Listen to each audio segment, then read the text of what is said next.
যে বর্তমান নির্বাচিত প্রধানমন্ত্রী এবং সরকার যে কোনো ঘটনায় তিনি সেটিকে চিহ্নিত করে তার বিরুদ্ধে ব্যবস্থা গ্রহণের জন্য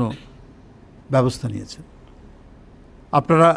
রামিসার সেই নিপীড়নের মধ্যে দিয়ে হত্যার ঘটনা জানেন, কিভাবে তিনি সেখানে ছুটে গিয়েছেন, তাদেরকে সান্ত্বনা দিয়েছেন এবং অপরাধীকে আইনের আওতায় নিয়ে এসছেন এবং অতি দ্রুত বিচার আদালত সেটি করবে, নিশ্চিত করবে, এবং সেই বিশ্বাস আমাদের জনগণের প্রত্যেকেরই আছে। কারণ সরকার এই ব্যাপারে অত্যন্ত শক্ত হাতে, তার যে সরকারের যে দায়িত্ব, একটি অন্যায়কে, একটি অপরাধকে সেটিকে দমন করার জন্য যা যা করা দরকার সরকারের পক্ষ থেকে, এবং মানে আইনি প্রক্রিয়া